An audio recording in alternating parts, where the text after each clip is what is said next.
penulisan atau paraphrasing jurnal. Penulisan jurnal dulu ya. Nah, tentunya Bapak-bapak, Ibu-ibu sudah tidak asing lagi ya. Ada susunan-susunannya, judul, abstrak, keyword, introduction, materials and method atau eksperimental, kemudian result and discussion sampai conclusion, kemudian referensi. Nah, kita masuk judul dulu ya. Ini saya jelaskan per itemnya dulu, nanti triknya bagaimana sih supaya cepat nulis, nanti saya jelaskan di bawah. Judul ya, menjelaskan isi manuskrip dengan jelas dan tepat termasuk kata kuncinya ya, seperti itu. Kemudian spesifik, mencerminkan isi naskah. Kemudian jangan gunakan singkatan. Ini banyak yang biasanya yang saya cek itu menggunakan singkatan. Kalau singkatan ini takutnya nggak terdetek keywordnya Bapak-bapak, Ibu-ibu. Ingat, pada waktu submission di sistem itu memasukkan judul ya, abstrak dan keyword. Ya. Tiga.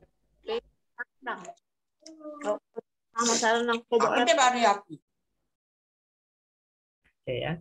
Jadi tiga ini yang menjadi kata kunci supaya paper kita muncul ya, terindeks agar bisa dilihat oleh orang lain. Jadi judul itu harus mencerminkan. Ya, jadi misal utuh ya, nggak boleh singkatan tadi. Ya, jangan menggunakan kapital semua ya, bisa ditelukis ya. Nah, usahakan ya, ini nomor satu ini ada, biasanya reviewer saya juga pernah menjumpai sini. Jadi antara kata kunci, keyword, dan judul itu harus beda. Ya bisa jadi ya, karena itu termasuk pengindekskan ya. Jadi kalau kita samakan judul sama keywordnya, ya boleh saja ya. Saya juga bisa, cuma skop untuk pencariannya semakin sedikit. Tapi kalau judul, abstrak, sama keywordnya katanya ada kata-kata yang unik ya, memperbesar ya peluang untuk terindeks tadi ya. Misal orang ini ngetik ini ya, ketik kata biokomposit yang ada di judul, tapi muncul di keyword, akan muncul di pencarian seperti itu. Tapi boleh saja ya. Ini yang menjadi biasanya pertanyaan ke saya ya. Jadi boleh termasuk kata kuncinya juga. Pak Asrofi, jadi mic-nya masih ini goyang kayaknya, atau langsung di laptop aja, nggak usah pakai itu. Ya, coba dites. Halo, suara saya jelas ya Pak Edi ya? Jelas ya. Oke, coba. Halo.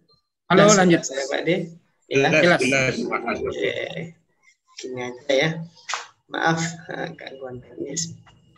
Jadi judul ya itu harus mencerminkan isi naskah ya. Minimal ya ada objeknya, ada metodenya, kemudian terhadap apa yang diteliti nanti. Nah, itu ada beberapa sudah bisa membuat judul. Laptop itu kan apa? Halo, sudah ya? Sudah ya. Oke. Jadi seperti ini ya, punya Pak Edi, saya ambil contoh, jadi sintesis dan karakterisasi ini bagian dari metode, kemudian objeknya selulus nanofiber, kasava ya. Nah, seperti ini, itu sudah cukup ya. Jadi itu nanti yang bisa mewakili gambaran di bawah tadi. Jadi ada sintesis prosesnya, ada pengujiannya, karakterisasinya, ini termasuk metode tadi. Kemudian selulus nanofiber, rami, itu objeknya. Kemudian, nah ini juga punya saya yang MDPI.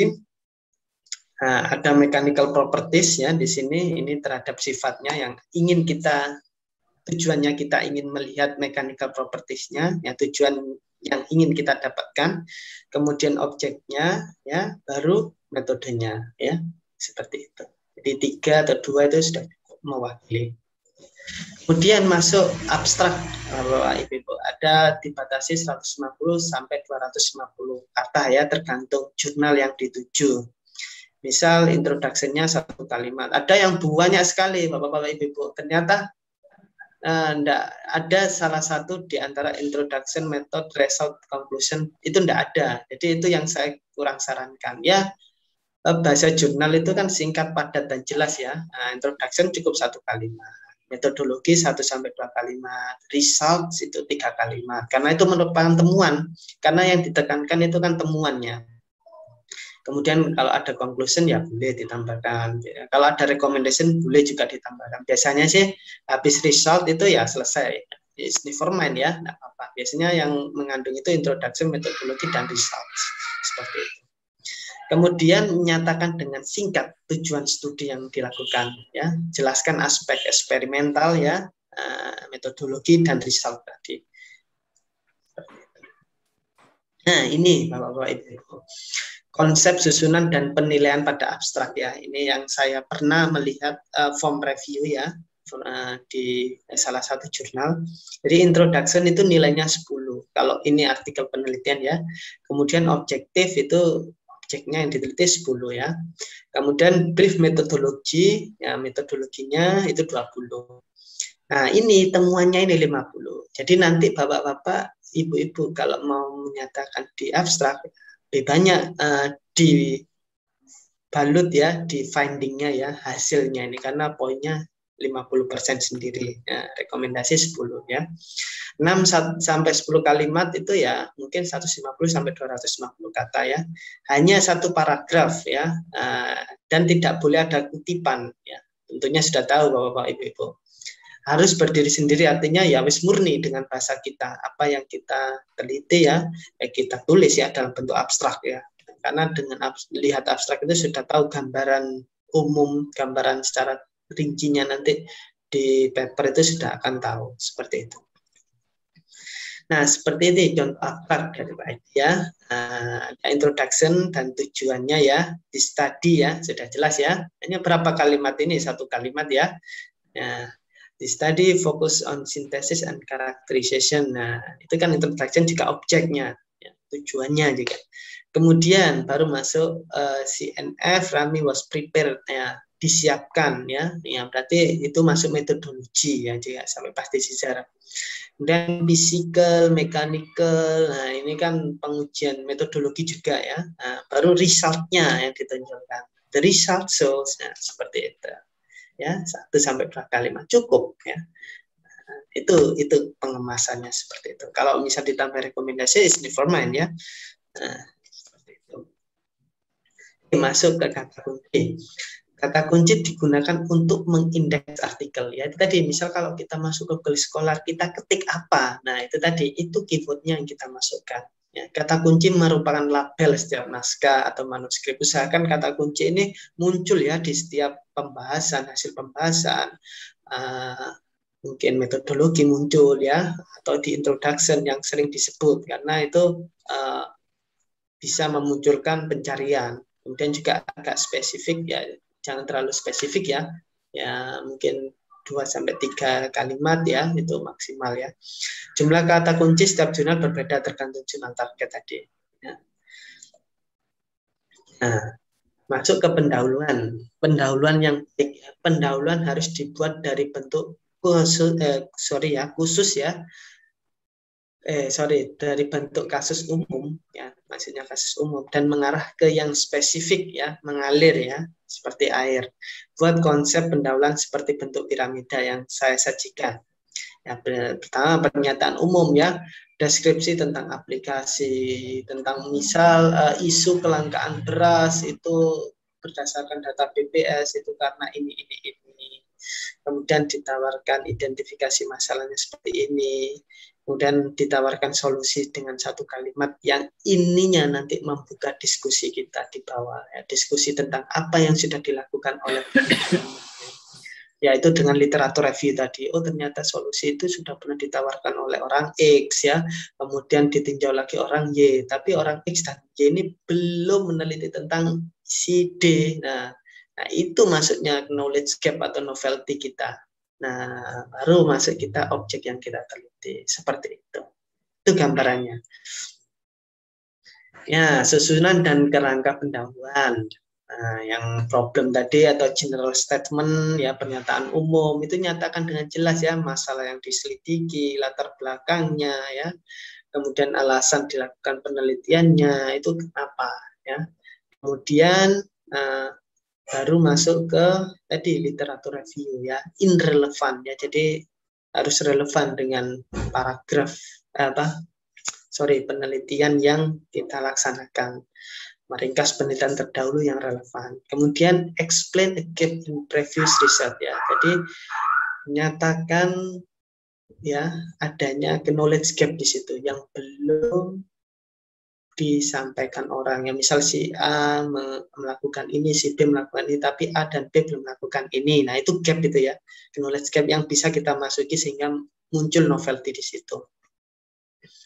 Nah, jelaskan temuan Anda novelty tadi satu paragraf. Oh ini ternyata dengan kayak gini ya, metode kita yang tawarkan ini hasilnya seperti ini. Nah, nantinya mungkin ya, belum ada yang meneliti atau satu kalimat, sorry ya, satu kalimat boleh ya, satu paragraf boleh lah. Atau berdiri sendiri atau langsung ada di lanjutan paragraf lain juga boleh. Kemudian gambarkan secara singkat eksperimen ya, ini tentang about research ya, tentang penelitian kita objek tadi, misal penelitian tentang kelangkaan padi di tanah yang mengandung ini belum ada yang meneliti ya. Biasanya itu. Makanya saya bilang biasanya ya poin introduction di akhir paragraf di akhir introduction paragraf 1-2 itu menjadi big attention ya dari editor, reviewer maupun reader. Kalau sudah abstraknya sudah menarik ya dan judulnya nanti dicek itunya di paragraf terakhir tadi. Nah seperti ini ya, novelty explain research in last paragraph of introduction. Jadi di akhir paragraf ya. Nah ada kita menceritakan ultrasonic ini ya, bahwa nah, ini ada kata however ya. Di sini Bapak-bapak Ibu-ibu, maaf ya. Nah, di sini ini sudah knowledge gap ya. However, no investigation. Nah, tadi kan sudah diceritakan apa yang sudah dilakukan orang. Si A misal melakukan ini, si B melakukan ini, si C melakukan ini, tapi belum melakukan ini. Nah, ini novelty-nya di sini. Dan biasanya mungkin 2 paragraf terakhir ya pokoknya paragraf di introduction paragraf terakhir 1-2 itu menjadi big attention. Nah, however no investigation ya atau no study tentang ini. Nah, ini menjadi kita untuk meneliti novelty kita seperti itu Bapak-bapak Ibu-ibu. Oke, next. Masuk ke metode. Kemudian metode ini harus secara detail ya, bagaimana penelitian ini dapat dilaksanakan atau diselesaikan ya. Nggak mungkin misal kalau kita kan tentunya seorang peneliti kan sudah punya gambaran ya. Oh nanti ini pengujiannya di tempat X, nah, nanti pengujian ini di tempat Y, pengujian ini di tempat Z. Nah, misal seperti itu. Jadi sudah tahu gambarannya. Cuma ya didetailkan. Nah kemudian sedikit Mas Asrofi, ya sedikit. Sebelum masuk ke metode, jadi ada pertanyaan ini, masalah judul tadi mengandung keyword apa enggak, mana yang lebih bagus? Karena ini ada beberapa pendapat ini.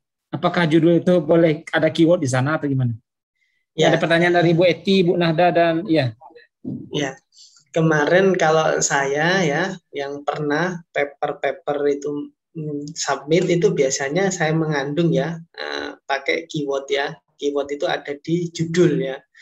Nah, kemudian waktu 2021, 2020 akhir lah, itu mendapat masukan dari reviewer, ya sebaiknya gitu ya, sebaiknya judul sama keyword itu berbeda. Nah itu ya sebaiknya ya, cuma saya juga pengalaman menyantumkan keyword ke judul ya boleh saja. Itu masalah pencarian nanti kemunculan paper kita ya. Seperti itu. Boleh ya, boleh dua-dua. Cuma saya lebih sarankan kalau saya pribadi lebih enak itu yang di judul itu ada di keyword karena itu tadi Ibu bidangnya kan berbeda-beda seperti itu. Kalau saya sih seperti itu. Cuma ada masukan dari reviewer waktu itu. Sebaiknya keyword berbeda dengan judul itu ya. Itu saran. Terus ada dari Bu Eti juga ini, apakah di judul itu mengandung tujuan, misalnya to improve, to decrease atau to increase, apa bisa benar seperti itu atau dihilangkan saja? Nah, Kalau saya sih boleh aja dikasih, kan judul itu bisa dirubah ya Bu Eti ya. Jadi misal ekspektasi kita ini ya, ternyata hasil nanti itu improve. Tidak apa-apa, improve ya. Itu kan meyakinkan bahwa temuan kita itu improve. Tapi kalau hasilnya turun, ya dihapus saja improve-nya. Nanti kalau orang baca judulnya improve tapi hasilnya turun, ya kan berbeda ya. Jadi tidak apa-apa, judul itu bisa nanti terakhir. Makanya nanti saya kasih tips untuk menulis urutan-urutannya. Nah, seperti itu. Jadi kalau mau nulis untuk pertama dan belum fix, ya tidak apa-apa. Nah, judul kan dicek ketika nanti berdasarkan hasil dan pembahasan kita. Seperti itu. Saya pernah. Ya, silakan lanjutkan Mas. Jadi ada pertanyaan selanjutnya masalah metode. Silakan masuk materi dulu, nanti pertanyaannya dijawab masalah metode ini. Ya, silakan Mas. Oke ya. Metode itu gambarkan secara detail ya tentang bagaimana penelitian ini dapat dilaksanakan yang seperti saya bilang tadi ya. Kemudian jelaskan metode secara rinci. Misal ya, padi ini beras ini berjenis ini dengan kandungan ini ya, dibeli dari ini. Nah itu ada itu makanya saya bisa bilang begini karena ada role modelnya tadi. Nah kita tinggal ganti-ganti aja seperti itu. Sertakan juga frekuensi observasi, misal kalau ada statistik boleh ya dimasukkan. Misal ANOVA dengan tingkat signifikasi sekian atau error sekian, pengujian DMRT, misal seperti itu. Boleh ya. Umumnya menggunakan kalimat pasif dan sifatnya lampau. Ini harus yang digarisbawahi. Banyak yang luput di sini ya. Ini kan metode ya, apa yang sudah kita lakukan. Berarti lampau. Jadi pakai was atau were plus ed ya, kata kerja ed. Misal dicuci, ditanam, ya, dipangkas, misal dibeli, ya, itu kan sudah lampau, tapi bentuknya pasif ya. Ini yang harus terakhir ini kita pahami ya. Itu di materials and methods experiment itu pasti lampau dan pasif rata-rata. Bahkan kebanyakan sih di atas 80%, jarang yang aktif ya kalimatnya ya, seperti itu. Contoh ya, ini ada lagi papernya dari Pak Abral, ini saya dulu, kemudian Pak Edi juga. OPFB ya, fibers were extracted ya, jelas ya, diekstrak ya, were kan, was were ditambah id ya belakang ya. Nah, ekstrak kan kata kerja, were extracted. The extracted matter were cleaned ya, was heated ya, was neutralized, was gas ya, was tested ya, was tested juga ya, were performed ya. Kemudian were ini karena sudah dilakukan ya, was performed, all sample were scanned ya. Kita bisa kayak gini karena ada role modelnya tadi. Oh, rata-rata di jurnal pakai ini. Makanya saya bisa menyampaikan seperti itu. Mungkin Pak Edi sudah paham juga ya, seperti itu. Nah, masuk ke hasil ya, setelah metode rinci tadi, masuk ke hasil ya. Sajikan temuan Bapak-bapak, Ibu-ibu secara objektif dan jelaskan apa yang ditemukan ya. Jadi what is the finding ya. Jadi apa yang ditemukan di situ ya. Tunjukkan bahwa hasilnya baru berkontribusi ya, jangan sampai tidak berkontribusi dan sudah usang ya. Itu bisa nanti dilihat dikomparasi sama referensi-referensi yang kita rujuk ya. Ikuti urutan logis berdasarkan tabel gambar yang menyajikan temuan untuk menjawab pertanyaan atau hipotesis. Jangan ada gambar bisu ya Bapak-bapak Ibu-ibu. Ini saran dari pembimbing saya dulu. Gambar bisu ini ya, ada gambar, ada tabel, tapi tidak ada penjelasan. Diskusinya tidak ada, hanya membaca data saja ya. Itu sangat kurang ya kalau bagi orang ilmuwan ya. Nah, gambar harus memiliki deskripsi singkat, legend ya, jelas, kemudian penyajiannya juga harus jelas. Nah ini nanti pakai software Origin, yang mungkin Pak Edi sudah tahu. Kalau dibanding Excel crop itu kurang sekali ya, kurang jelas. Kemudian kalau ada penggaris itu yang milimeter itu sudah tersedia di namanya Origin tadi. Jadi perfect lah kalau menurut saya. Dan itu hampir semua jurnal pakai yang Origin itu. Kemudian tidak ada referensi. Kalau hasil ya, jadi hasil hanya membaca data. Hasil hanya membaca apa yang kita sajikan. Baik hasil dan baik gambar maupun tabel yang kita tampilkan ya, apa yang ada kita deskripsikan. Nah, misal pakai metode introduction ya, kemudian IRDAQ ya, result, kemudian analisis, discussion ya. Jadi introduction ya itu tadi kita jelaskan dulu apa itu gambar itu. Nah, ternyata rata-rata hasil TS, TMIL dari biokomposisi beberapa treatment itu ditampilkan di gambar 6 ya, kan dijelaskan dulu ya. Jadi apa gambar itu? Jadi orang ini misal kalau kita melihat itu apa itu, nah gitu kita jelaskan dulu apa yang ada di gambar itu. Nah, kemudian baru berangsur menganalisis hasil nanti.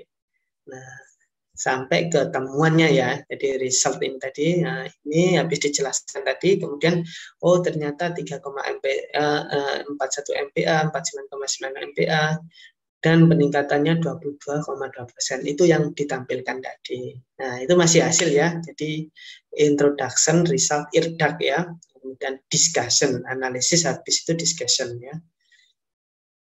Apa ya, kalau saya boleh tulis ini ya, IRDAQ ya, introduction,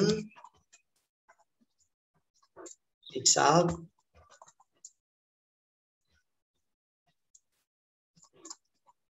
discussion,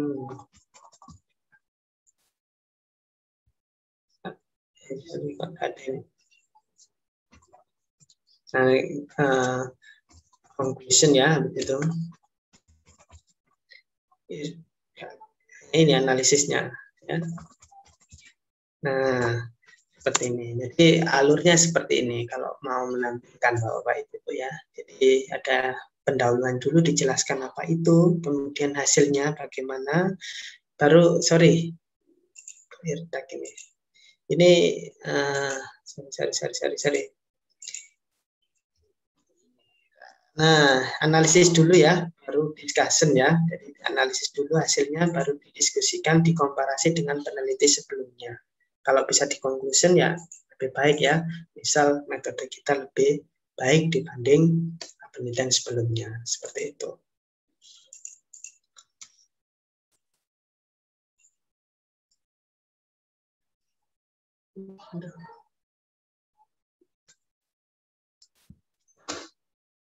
Nah, masuk ke pembahasan Bapak-Bapak Ibu. Ini tadi hari hasil, kemudian masuk ke pembahasan. Jelaskan arti hasil Anda dalam konteks apa yang sudah diketahui tentang subjek tadi. Tadi sudah ada subjeknya, kemudian tunjukkan bagaimana hasil hubungan dengan hipotesis tadi. Hipotesisnya kan dugaan kita bahwa ketika diberi perlakuan ini akan meningkat. Nah, sama ekspektasi kita.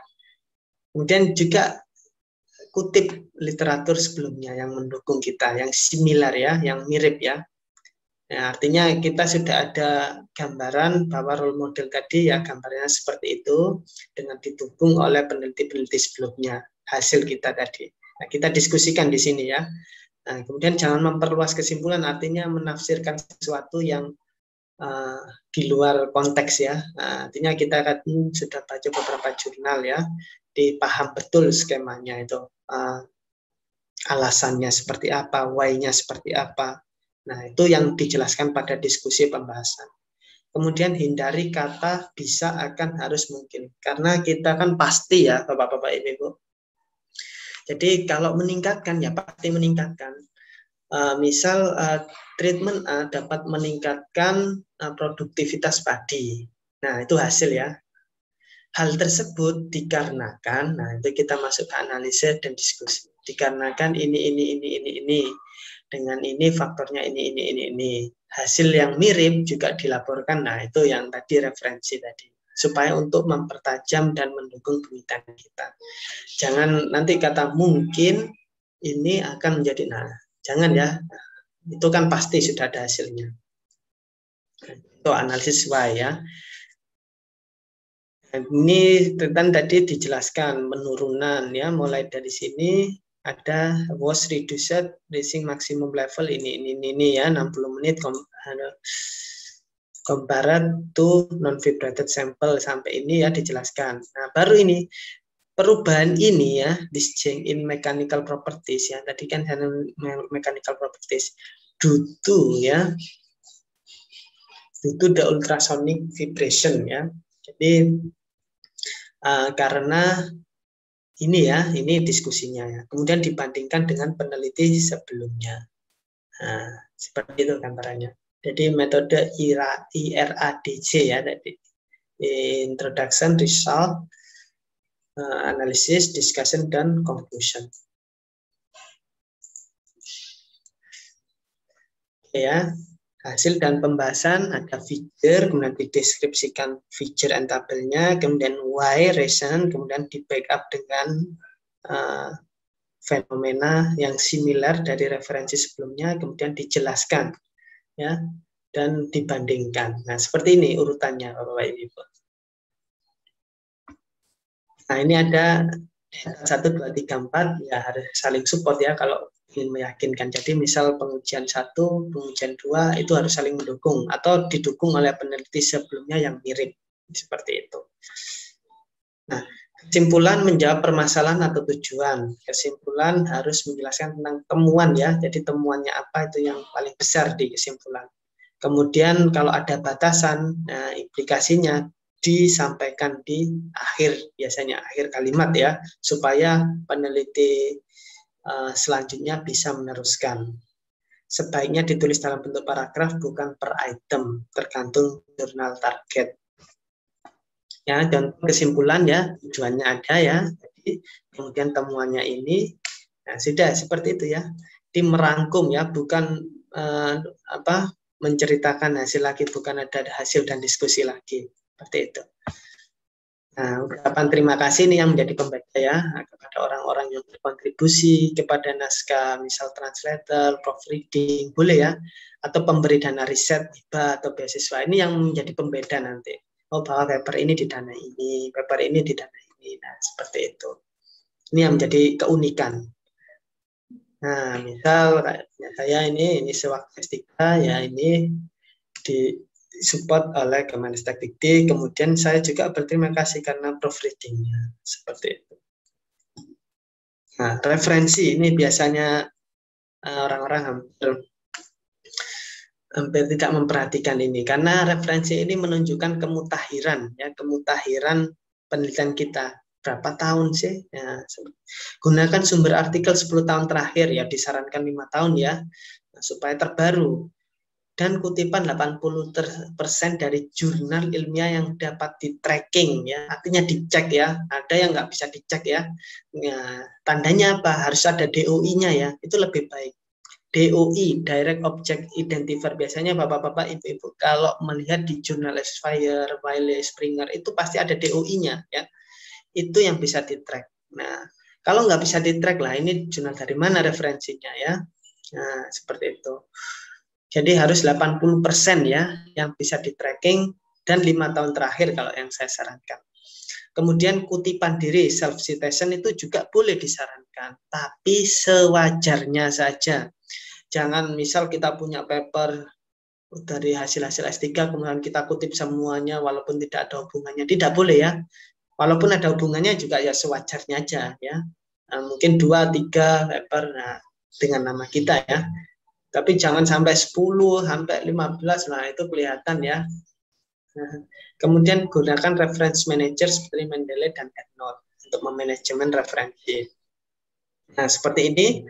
Untuk referensi yang baik ya, ini tahun saya garis bawahi tahun terbaru ya, 2019, 2020, 2018, 2017, 2017, 2018, 2012, 2020 ya, 10 tahun terakhir, tapi disarankan 5 tahun terakhir yang paling banyak. Di sini ada DOI-nya, ini yang bisa dicari ya. Ini sangat penting karena untuk men-tracking. Nah, seperti itu. Biasanya di reputasi ada. Nah, masuk ke tahapan menulis Bapak-bapak Ibu-ibu. Ya. Ini tadi kan saya menjelaskan per item. Sekarang bagaimana sih Pak Asrofi untuk memulainya? Nah, memulainya ya.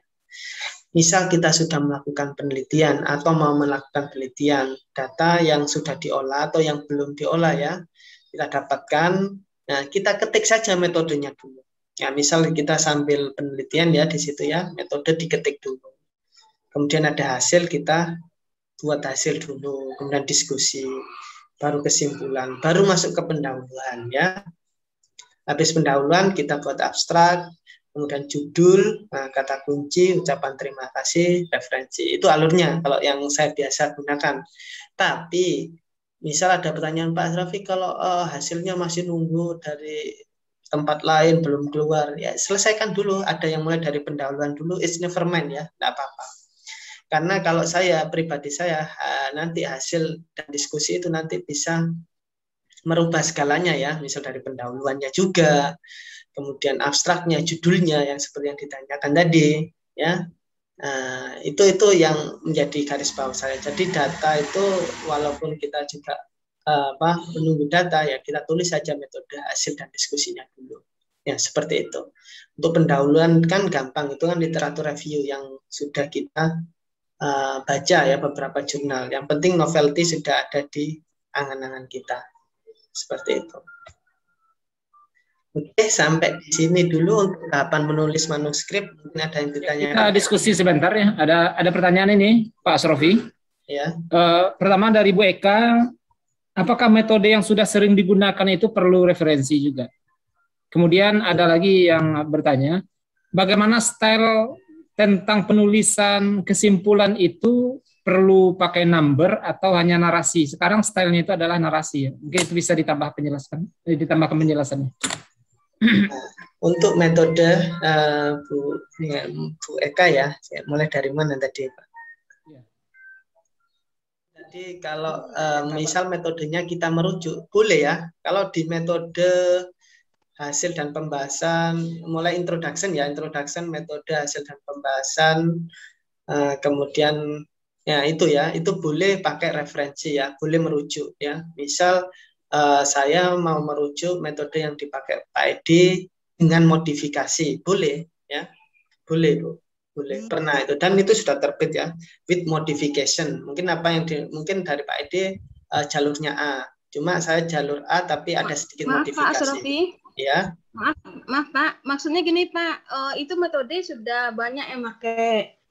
Apakah perlu kita cantumkan referensinya, ini metode dari si A atau si B atau si C gitu? Karena ini sudah lama, misalnya metodenya udah tahun 1975 atau berapa, tapi bisa dipakai sampai sekarang. Ya itu udah banyak orang yang pakai gitu. Untuk kandungannya Bu, apa sama apa beda? Sama metodenya. Ya, kalau sama kan kita melakukan di tempat yang lain misalnya seperti itu. Apakah perlu kita tulis ini merujuk ke ini gitu? Ya boleh ya. Kalau memang kandungannya sama, ya boleh ya Bu ya. Tapi kalau memang kandungannya persis ya, maksudnya apa ya? Yang saya bilang itu seperti kayak SNI sesuai standar, misal ASTM ya, American Standard Testing Material. Itu ya harus misal tapi. Nah itu boleh, harus dicantumkan kalau standar itu ya, baku ya, apalagi dari yang tahun-tahun sudah tahun 1955 itu biasanya saya pakai juga kalau standar. Seperti itu. Ya itu kita tulis juga menurut si A tahun 1995 harus ya Pak? Ya kalau jadi yang aslinya yang dari tahun pertama berarti bukan dari orang yang terakhir meneliti. Nah, ini ya, misal kalau menghargai, saya biasanya dulu pernah ada suatu metode namanya metode XRD Segel itu tahun 1955, kemudian ada yang terbaru. Nah, saya kutip dua-duanya, Bu. Boleh, ya. Oh, gitu. Nah, karena saya baca yang baru, yang paper baru terbit, itu yang dia merujuk ke yang lama. Nah, saya ambil aja dua-duanya, seperti itu. Nah, diambil satu juga, ya, boleh saja, cuma saya lebih pas ya yang awalnya. Jadi yang saya rujuk, yang saya hargai dua-duanya aja, boleh. Berarti yang pertama mengeluarkan metode itu yang kita rujuk. Ya. Misal kalau misalnya Ibu kurang yakin ya tambahkan aja yang terbaru. Jadi 2 kutipan. Kan boleh, di jurnal itu kan banyak kutipannya. Ya, semakin banyak kan semakin bagus ya. Seperti itu. Ya, terima kasih, Pak. Ya, sama-sama Bu. Kalau dulu saya gini, bacanya yang terbaru dulu, Nah, ternyata itu merujuk ke 1955. Nah, itu Iya. tadi ya saya dua-duanya ya. Supaya Ya, kemudian kan kita dapat yang baru ini papernya, kemudian kita rujuk ke misalnya tahun 1955 itu, ternyata kita dapat paper yang 1955, berarti kita tuliskan juga gitu. ya, kalau masih bisa di tracking boleh ya Bu ya. Mending Iya, kalau dimasukkan kan aja. ada juga tuh yang lama-lama tuh masih bisa kita dapatkan. Ya. Cuma itu ya Bu ya, usahakan 80% 55 tahun terakhir ya. Itu mungkin yang Iya. tertentu aja yang 1955 itu seperti itu. Itu Bu dari saya, sepengetahuan saya. Ada pertanyaan yang menarik juga ini Pak Asrofi. Ya. Bagaimana meningkatkan semangat menulis ini dari Pak Dedi ini? Bagaimana meningkatkan semangat menulis ya khususnya untuk PLP itu Pranata Laboratorium. Oke ya, di tempat kami juga ada PLP Pak ya. Memang di lab saya juga memang saya dorong ya untuk menulis, karena menulis itu kan bukan hanya untuk dosen saja, tapi untuk semua yang punya ide ya, seperti itu. Saya dorong Pak, jadi untuk menumbuhkan itu ya, kalau saya biasanya ya kalau saya ada proyek itu beliau ya saya libatkan seperti itu. Kemudian saya pandu untuk menulis, caranya seperti ini. Kan mereka kan juga punya basic dulu menulis karya ilmiah.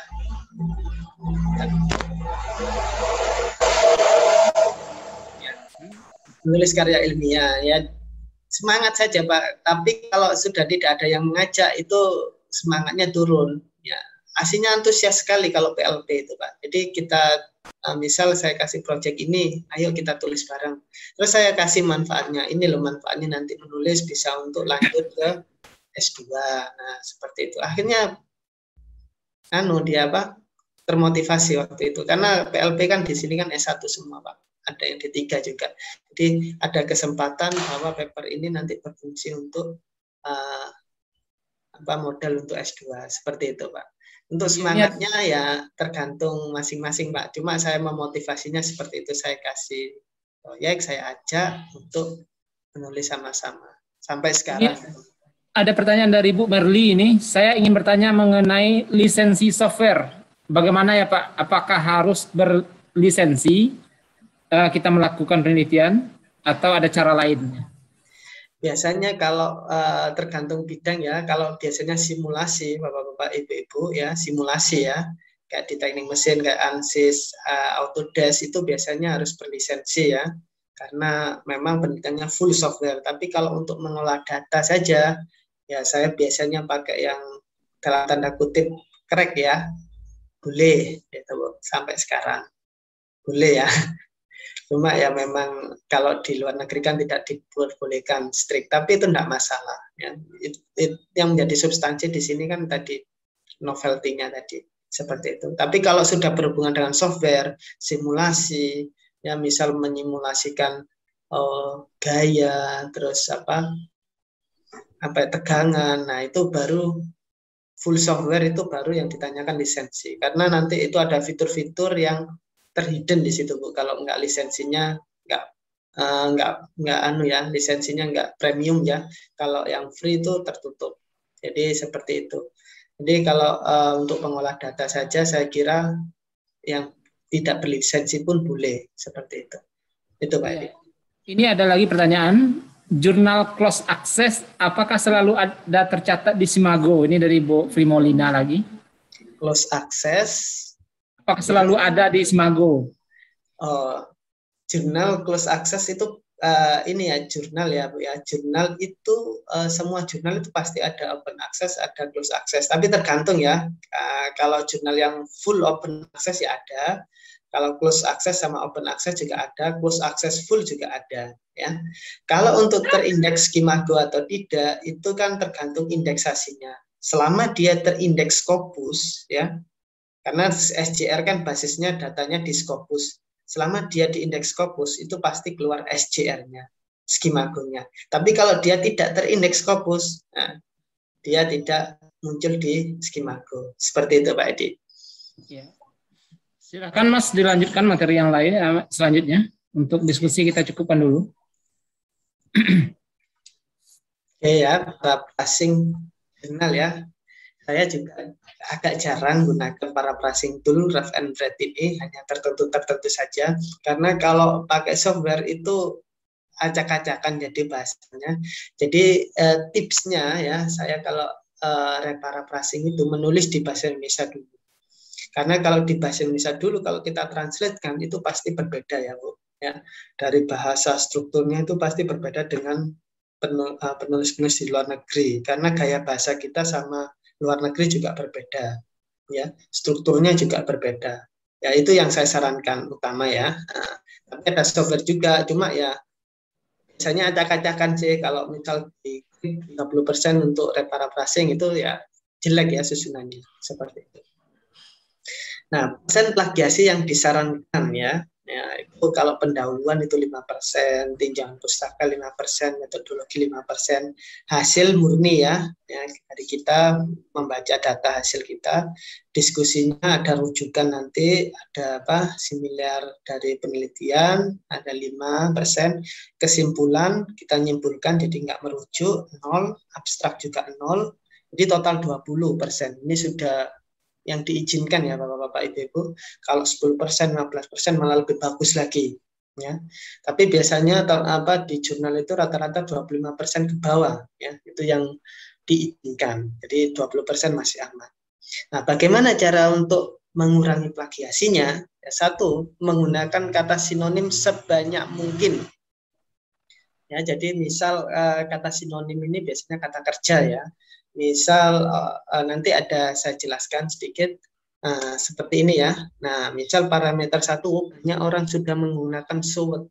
Saya akan menggunakan started ya. Boleh ya. Ini diakses di treasure.com ya. Kemudian ada yang feature 2 presented, banyak sekali orang yang pakai itu. Saya ganti dengan observed atau conducted, boleh ya. Jadi ini bisa ditemui di treasure.com ya, bisa diakses. Kemudian tabel 1 mentioned jadi explained. Boleh diganti-ganti ya. Gunakan sinonim sebanyak mungkin. Itu pasti mengurangi plagiasi. Dan yang kedua, mengubah kalimat menjadi pasif ya.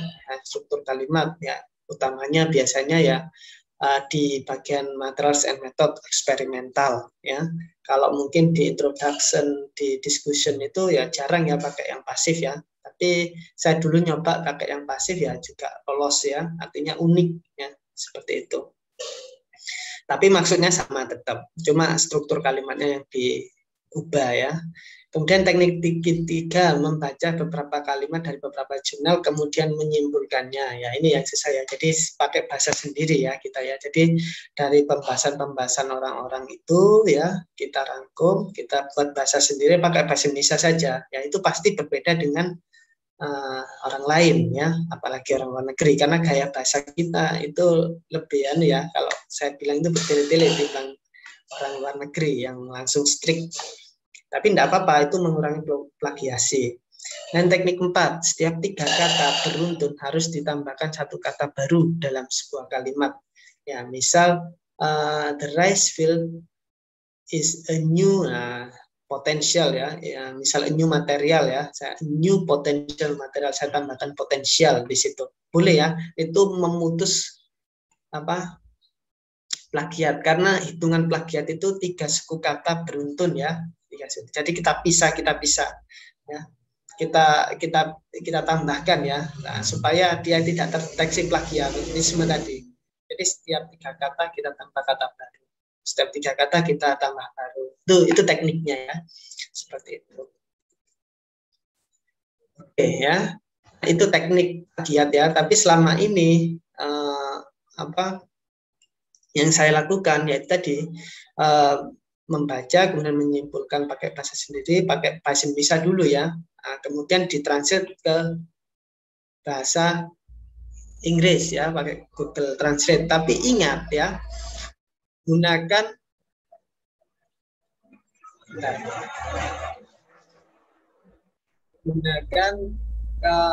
konteks SPOK ya, subjek, predikat, objek, dan keterangan. Itu kalau SPOK itu kalau ditranslate di Google Translate itu pasti benar ya, pasti bagus ya. Tapi kalau sudah nggak SPOK, nah itu yang bahaya ya. Artinya ya agak acak-acakan. Jadi konsep SPOK juga harus diterapkan di situ. Nah, mengolah data menggunakan Origin ProLab. Ini saya teruskan ya Pak Edi ya, sedikit lagi. Mungkin ada pertanyaan sebelum ini? Ya, silakan kita lihat dulu.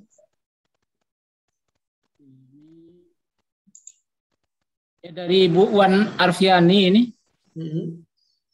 Ada seorang teman mengatakan bahwa walaupun data kita tidak mumpuni untuk publish di jurnal internasional bereputasi, tetapi disajikan dengan menarik. Nah, disajikan dengan menarik dengan menggunakan software untuk menyajikan datanya lebih menarik sehingga dapat dipublish. Kesulitan saya adalah dalam memanfaatkan software tersebut, apalagi harus institusi, sangat terbatas memilikinya di institusi saya. Ini semacam pernyataan aja ini, Pak Asrofi. Oke, jadi apakah penyajian yang menarik itu berpengaruh bisa publish di jurnal bereputasi? Ya, tentunya tidak ya. Kemudian karena salah satu syaratnya itu adalah novelty seperti yang dijelaskan di awal tadi.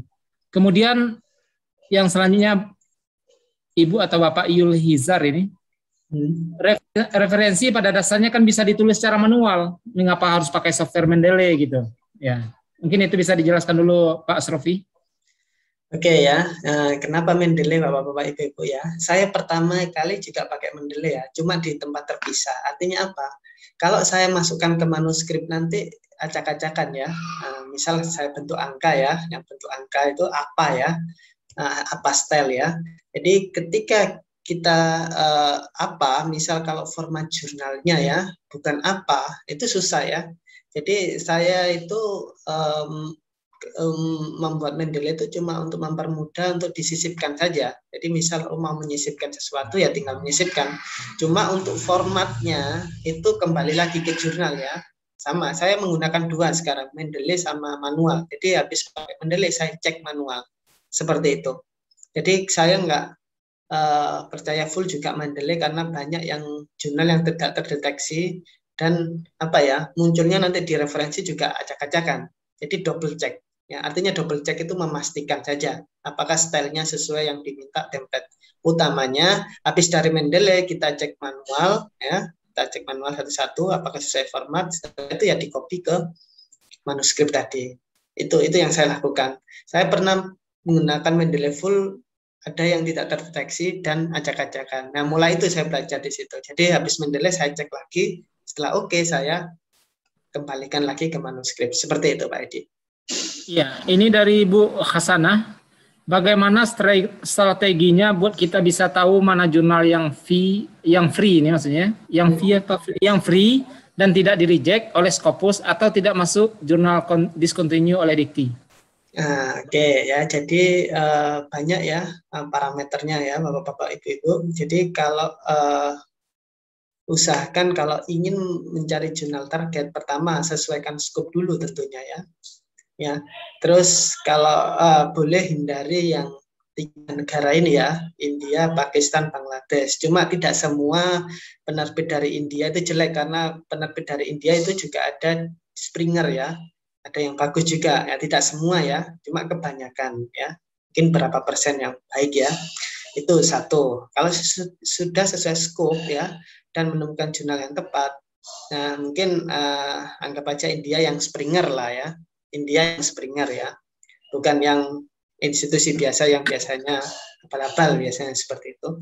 Nah itu cek ya, terbitan volumenya, umumnya itu ya 6 isu ya, itu yang sudah banyak ya, 6 volume dalam setahun itu ya, itu sudah banyak sekali. Jadi 2 bulan sekali itu sudah banyak sekali. Tapi ada juga yang setiap bulannya.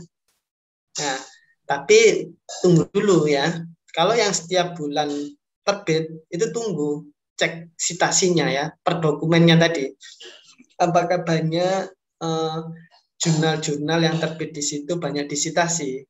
Takutnya tidak ada citasi, nah itu yang berpotensi discontinue.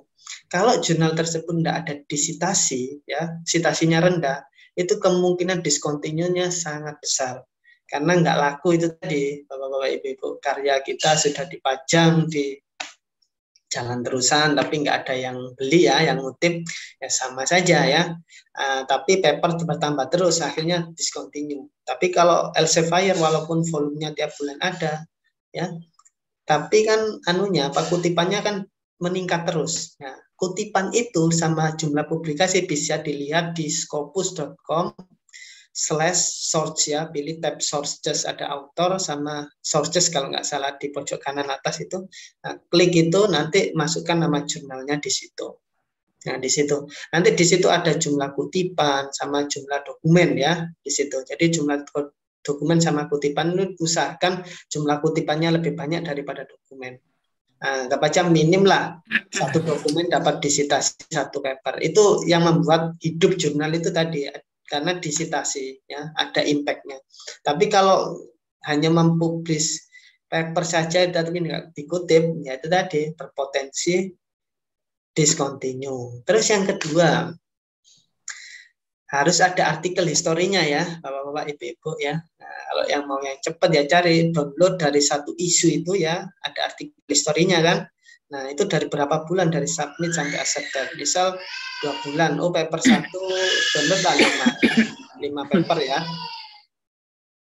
Submit sampai paper, ternyata rata-rata 2 bulan. Bolehlah nanti coba. Nah, itu dengan ada artikel historinya kita tahu, paham ya, bahwa ini kalau dimasukkan rata-rata nanti accepted-nya 2 bulan. Nah, seperti itu. Itu gambarannya.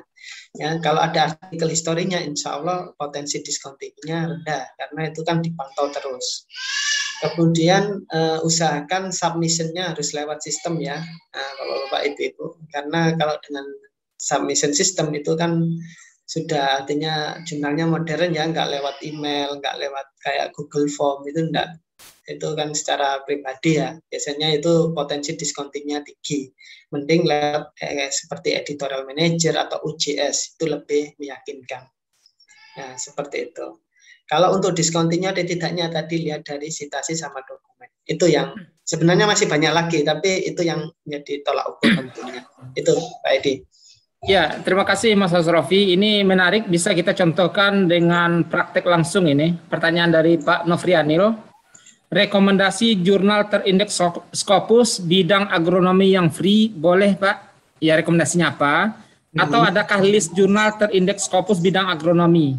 Mungkin Mas Asrofi bisa contohkan, kita cari langsung di apa? Di share di webnya atau apa? Ya silakan Mas. Supaya yang lain, bidang-bidang yang lain, misal bidang ekonomi, bidang apa, juga pertanyaan-pertanyaan selanjutnya itu bisa melihat proses mencari jurnal yang cocok dengan ini, ya, dengan kata kunci kita. Silakan. Oke, saya stop share dulu ya, Pak ya. Ya. Oke. Sebentar, laptop saya agak lemot kalau mau dibuka Google Chrome. Ini saya masih buka Google Chrome, Pak.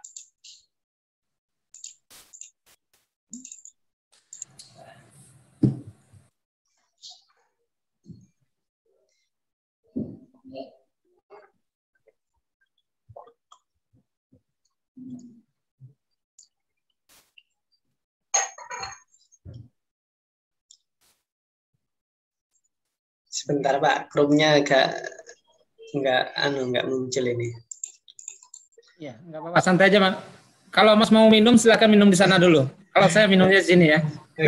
Iya, iya.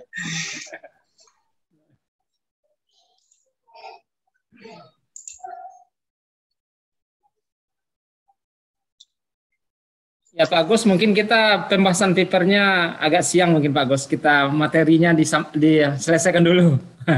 Ya. Oke, ini sudah muncul Chrome-nya. Sebentar lagi. Maaf, laptopnya lemot sekali ini.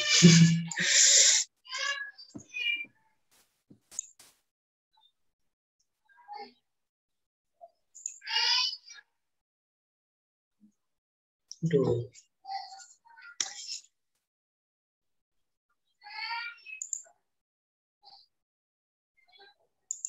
Belum muncul Mas. Ya, ini baru muncul, cuma masih muter-muter Pak. Muter-muter deh. Iya.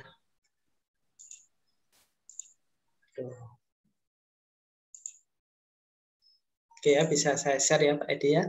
Ya silakan. Oke, nampak ya. Baru muncul. Baru muncul. Tapi belum aktif. Masih proses. Ya, muter sekali.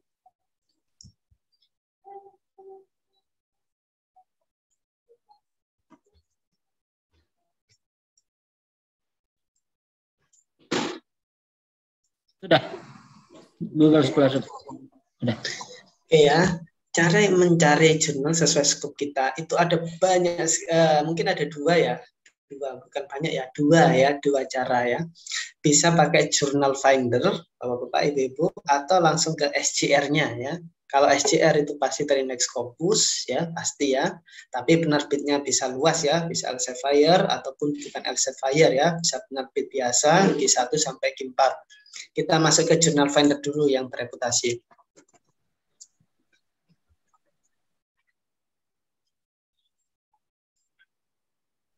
Nah, di sini ya, Bapak, Ibu-ibu, ada kalau Elsevier itu punya Journal Finder ya, sendiri ya. Kemudian Wiley juga punya Journal Finder ya.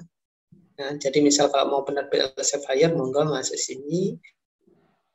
Ke Wiley juga monggo masuk sini. Ke Springer juga masuk sini ya, Journal Suggester ya. Coba kita ke Elsevier ya, seperti itu.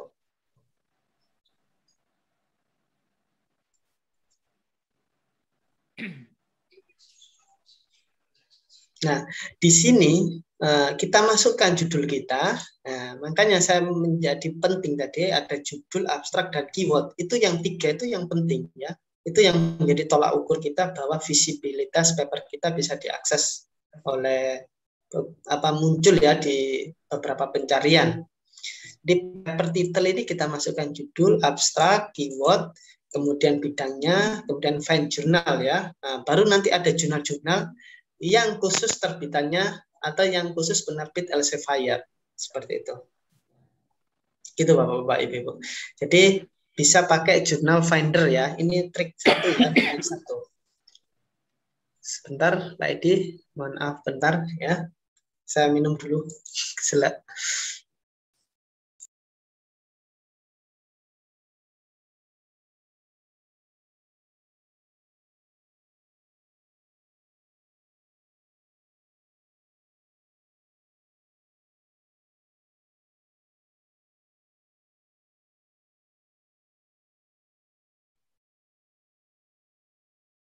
Sambil menunggu, Bapak Ibu yang mau mencoba, mungkin ada draft manuskrip yang sudah disiapkan, silakan 3 hal itu perlu disiapkan. Yang pertama, judul. Yang kedua, abstrak. Yang ketiga adalah kata kunci. Nah, di Journal Finder ini, baik di Wiley, di Springer, ataupun di Elsevier, ya mirip-mirip. 3 hal itu perlu kita siapkan. Ya. Bisa dicoba di Journal Finder ini.